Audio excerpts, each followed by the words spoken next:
So students, good morning students. कल हमने देखा था scope and excitement of physics.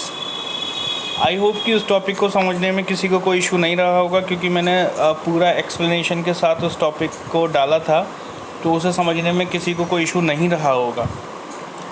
आज हम देखेंगे fundamental forces in nature.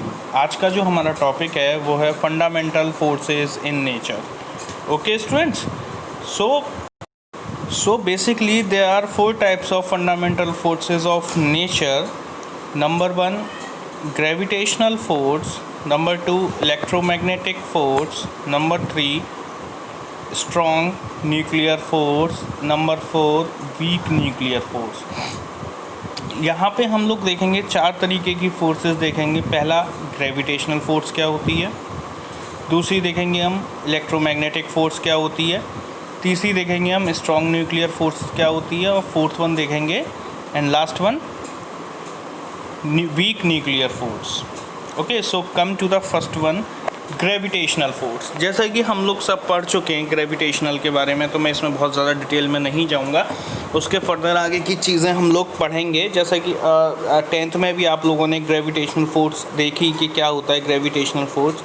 So come to this, the gravitational force is the force of mutual attraction between any two object। दो object के बीच, mutual मतलब common. So gravitational force is the force of attraction. Attraction होता है इसमें between two object, दो object के बीच में जो अट्रैक्शन फोर्स लगी होती है, this is called gravitational force by virtue of their masses. It is a universal force. ये एक यूनिवर्सल फोर्स है। Every object experience this force due to every other object in the universe। कोई भी object इस force को experience या महसूस कब करता है, तब दूसरा ऑब्जेक्ट अवेलेबल हो यूनिवर्स में। All object on the earth, for example, अब इसका एग्जाम्पल क्या है देखते हैं हम। Experiences the force of gravity due to the earth. In particular, gravity governs the motion of the moon, artificial satellite around the earth। और जो भी अर्थ की तरफ, अर्थ के चारों तरफ आर्टिफिशियल सैटेलाइट्स हैं अर्थ के चारों तरफ। मोशन ऑफ द अर्थ, अर्थ का मोशन है। प्लैनेट्स अराउंड द सन, जो सन के चारों तरफ प्लैनेट्स मूव करते हैं, रोटेशन करते हैं।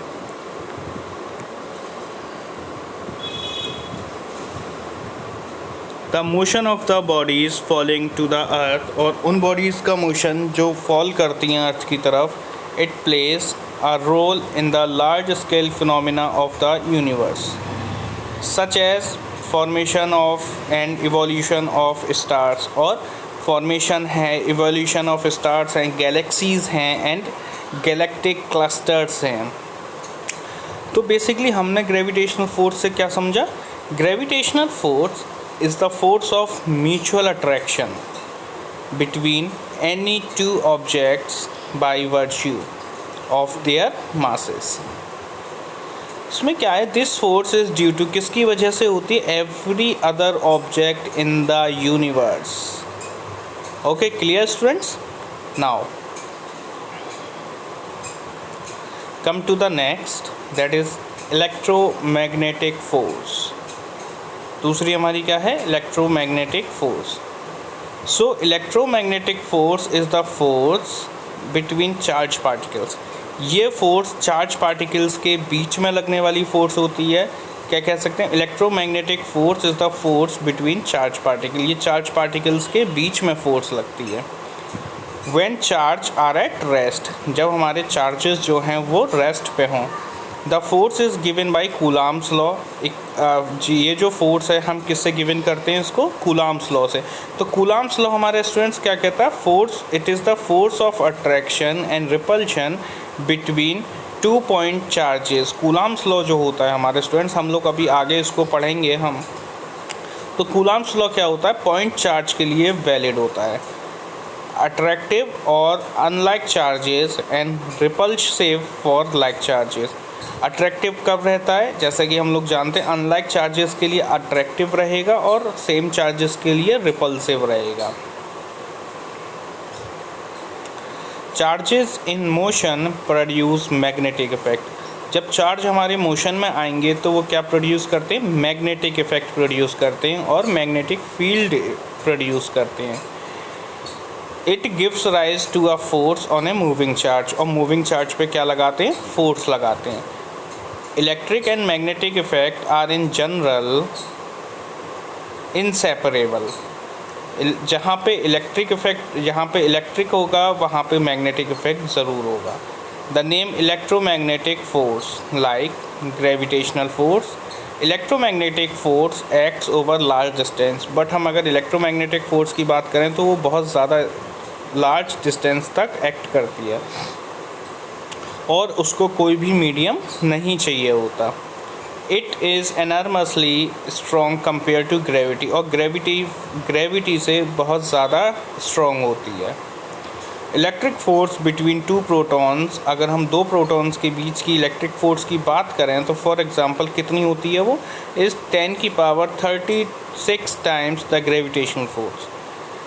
10 की पावर 36 टाइम्स ज़्यादा होती है ग्रेविटेशनल फोर्स से फॉर एनी फिक्स डिस्टेंस के लिए।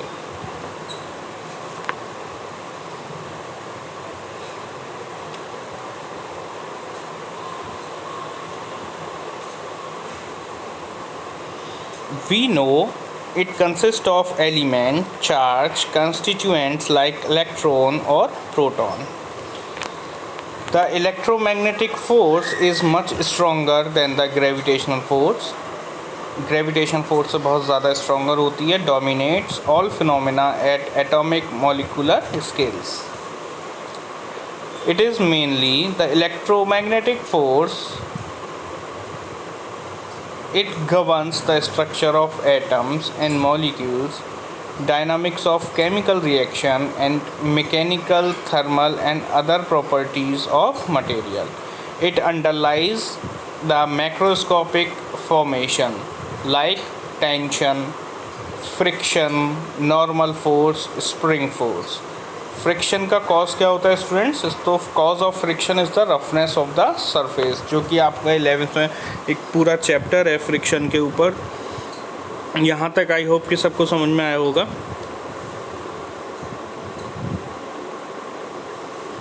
Gravity is also always attractive. Gravity जो होती है हमारी ऑलवेज अट्रैक्टिव होती है, while electromagnetic force can be attractive और रिपल्सिव। और इलेक्ट्रोमैग्नेटिक फोर्स हमारी अट्रैक्टिव भी हो सकती है और रिपल्सिव भी हो सकती है। It is that comes only in one variety, ये एक वन वेराइटी में है। देयर इज़ नो नेगेटिव मास, इसमें कोई भी नेगेटिव मास नहीं होता। But charge comes into two varieties, positive and negative charge. But इसमें हम जो बात करते हैं वो टू चार्जेस की बात करते हैं। इसमें हम टू चार्जेस की बात करते हैं, दैट इज़ पॉजिटिव चार्ज और negative charge. This is while makes all the difference. Matter is mostly electrically neutral. Matter जो होता है हमारा इलेक्ट्रिकली न्यूट्रल होता है, मींस कोई भी उस पर चार्ज जो होता है वो क्या होता है, ज़ीरो होता है। नेट चार्ज यानी कि टोटल चार्ज जो होता है वो उस पर ज़ीरो होता है। Thus electric force is largely zero and gravitational force dominates terrestrial phenomena. Terrestrial means earth to earth, not in space. Electromagnetic force manifests itself in atmosphere when the atom are ionized and that leads to lightning। तो I hope कि यहाँ पे आपको electromagnetic force clear हुई होगी। So electromagnetic force students gravitational force से 10 की power 36 times ज़्यादा होती है। ग्रेविटेशनल फोर्स में सिर्फ और सिर्फ ग्रेविटी में क्या होता है, अट्रैक्शन होता है। बट हम इलेक्ट्रोमैग्नेटिक फोर्स में हमने क्या देखा, इसमें अट्रैक्शन भी होता है, रिपल्शन भी होता है। यहाँ पे हमने दो चार्ज की बात करी इलेक्ट्रोमैग्नेटिक फोर्स में, number 1 is positive charge and number 2 is negative charge. Clear students? So this is all about electromagnetic force. Now come to the next, that is strong nuclear force. Now student, come to the strong nuclear force. So a strong nuclear force binds proton and neutron in a nucleus. जो हमारा nuclear strong nuclear force होती है वो क्या करती है, protons को और न्यूट्रॉन्स को बांध के रखती है किसी भी न्यूक्लियस में। It is evident that without some attractive force nuclear will be unstable. अगर कोई भी इसमें अट्रैक्टिव फोर्स नहीं लगेगी तो हमारा न्यूक्लियस क्या हो जाएगा, अनस्टेबल रहेगा। किसकी वजह से, क्योंकि यहाँ पे इलेक्ट्रिक रिपल्जन होगा बिटवीन इट्स प्रोटॉन, क्योंकि उसके प्रोटॉन के बीच में इलेक्ट्रिक रिपल्शन होगा।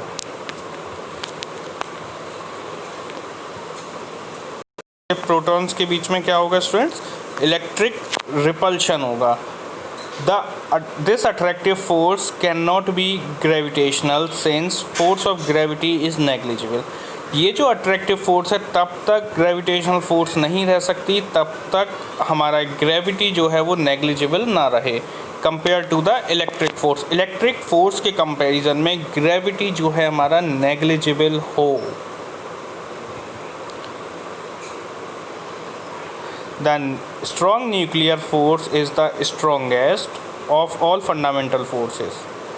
अगर हम सब फंडामेंटल फोर्सेस की बात करें तो उसमें सबसे ज़्यादा स्ट्रॉन्गेस्ट जो होती है वो होती है हमारी strong nuclear force.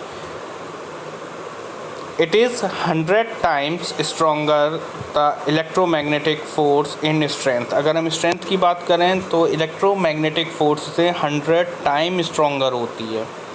It is charge independent, इसमें ये चार्ज इंडिपेंडेंट फोर्स होती है and acts equally between proton and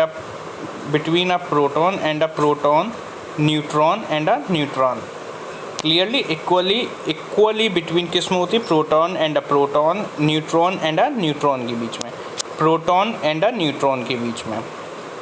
it's range extremely small, इसकी जो रेंज होती है वो बहुत ज़्यादा स्मॉल होती है, ऑफ ऑर्डर ऑफ 10 की पावर -15 मीटर। इसकी जो रेंज होती है स्टूडेंट्स वो बहुत ज़्यादा स्मॉल होती है, ऑफ ऑर्डर ऑफ 10 की पावर -15 मीटर होती है। It is responsible for the stability of nuclear, यही फोर्स रेस्पॉन्सिबल होती है स्टेबिलिटी ऑफ न्यूक्लियाई के लिए। The electron, it must be denoted, does not experience this force। The electrons, it must be noted,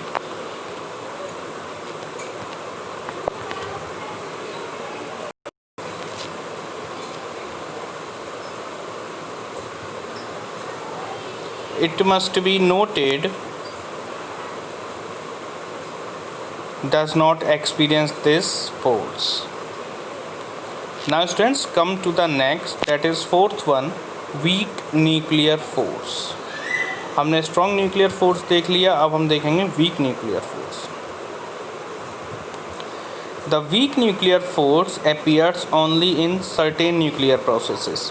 weak nuclear force जो होती है वो कुछ ही nuclear processes में लगती है, जैसे कि बीटा डीके में, beta decay of the nucleus. अगर हम बीटा डीके की बात करें तो in beta decay the nucleus emits an electron and uncharged particles. जब हमारा बीटा डीके क्या होता है, बीटा डीके में न्यूक्लियस जो होता है हमारा इलेक्ट्रॉन्स को एमिट करता है और अनचार्ज पार्टिकल्स को एमिट करता है जिस पे कोई चार्ज ना हो, कॉल्ड न्यूट्रिनो। और जो अनचार्ज पार्टिकल्स होते हैं उनको हम क्या बोलते हैं, neutrino. The weak nuclear force is not as weak as gravitational force, but much weaker than strong nuclear and electromagnetic force। Gravitational force से तो थोड़ी स्ट्रॉन्ग होती है, बट ये स्ट्रॉन्ग न्यूक्लियर फोर्स से और इलेक्ट्रोमैग्नेटिक फोर्स से बहुत ज़्यादा वीक होती है। The range of week nuclear force is exceedingly small. इसकी जो रेंज रहती है वो बहुत ज़्यादा स्मॉल रहती है, इज़ ऑफ ऑर्डर ऑफ 10 की power -16 metre. Strong nuclear force की जो रेंज होती है वो क्या होती है, 10 की पावर -15 मीटर, और वीक न्यूक्लियर फोर्स की जो रेंज होती है वो क्या होती है, 10 की power -16 metre. This is all about the types of 4 forces which we studied in fundamental forces of nature। If any problem, please WhatsApp me or call me। Okay, thank you students। This is all about fundamental forces in nature.